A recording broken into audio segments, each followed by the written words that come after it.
The law of reciprocity means that as you sow, so shall you reap.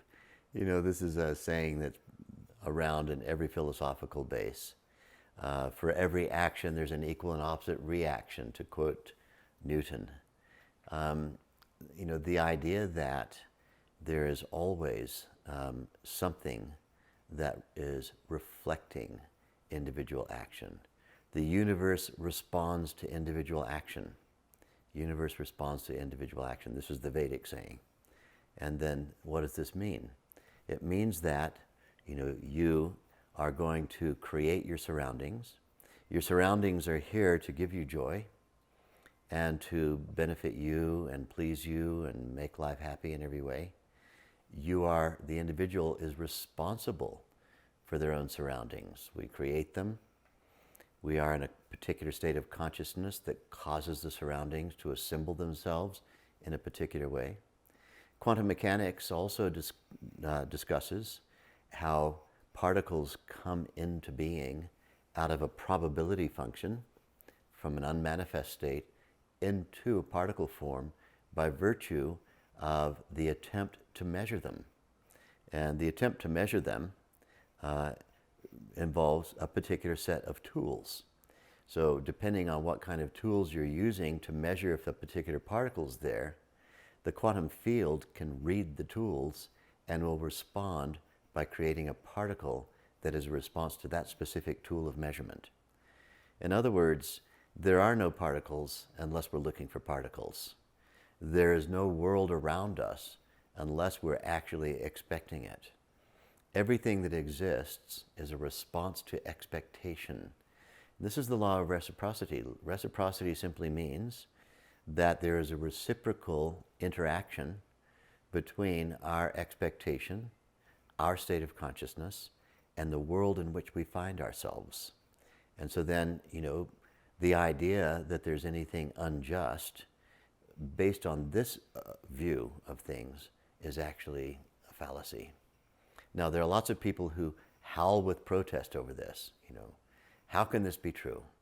You know, there are people suffering horribly, grievously at the hands of other people. And, you know, how can there be any, you know, justice in this? The fact is, the Vedic worldview is that suffering of every kind is caused by some kind of perceptual or consciousness deficiency. If a child is suffering, we don't consider it blameworthy that the child suffers. However, we do consider it factual that the suffering of the child would have been avoided had the child been an adult. You know, somebody with more consciousness, with a greater and more comprehensive capability for response and so on. So we need in the West to get out of this idea of and separate the two ideas of what is blameworthy versus what is simply factual.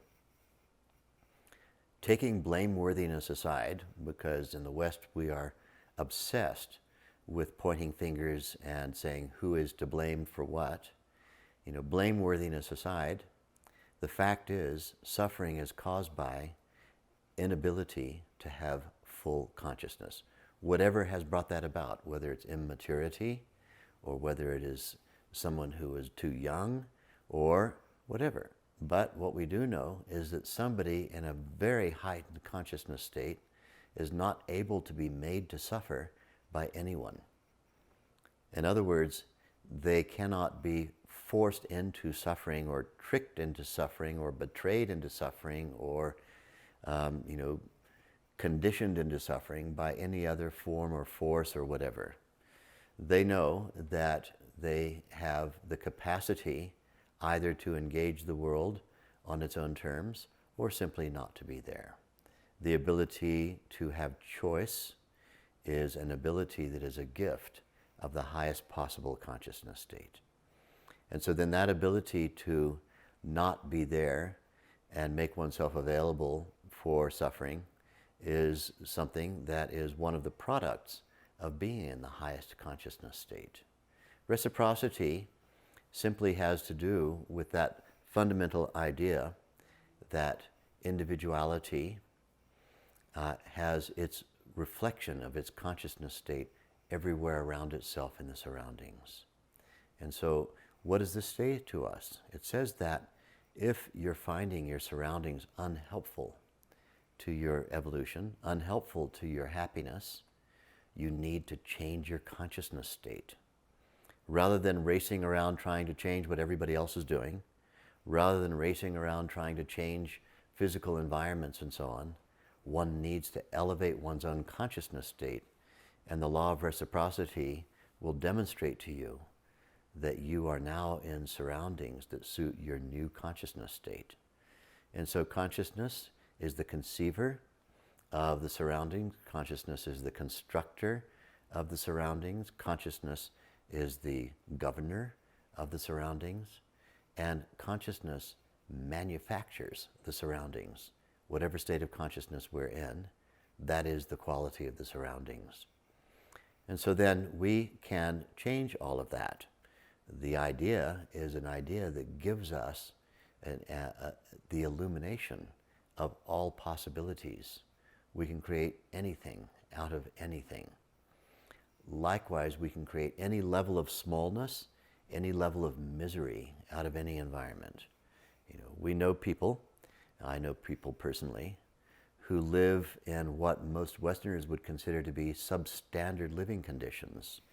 A particular yogi with whom I was very close, Tatwala Baba, chose to wear no clothing in a part of India in the Himalayas that was very cold in wintertime. Wore no clothing, wore a little loincloth. He lived in a cave with a rock floor, sat down only on a bunch of straw that was thrown down to protect his bare bottom from the floor of the cave.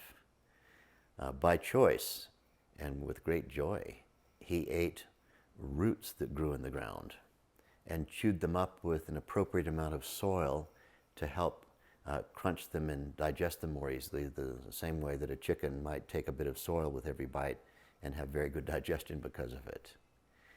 He had the most heightened consciousness state imaginable. He hadn't had a haircut in more than a century. So his hair dragged on the ground behind him, 3 feet on the ground behind him. He hadn't worn a stitch of clothing in 80 years. And so could we say, oh, this poor man living in a cave, eating roots out of the ground, no toothbrush, no running water, no toilet, no blanket, no nothing. The loincloth was only put on when Westerners were around looking. Oh, terrible. We need to get him in touch with, UNICEF or some, authority that's going to give him some funding so he can at least buy a bed or, have some of the standard things. Maybe we should bring him some protein bars or something. Here was somebody who had a physique that was sculpted like Tarzan. He was 6'8" in height, and yet was only ever seen crunching on little roots that he dug up out of the ground.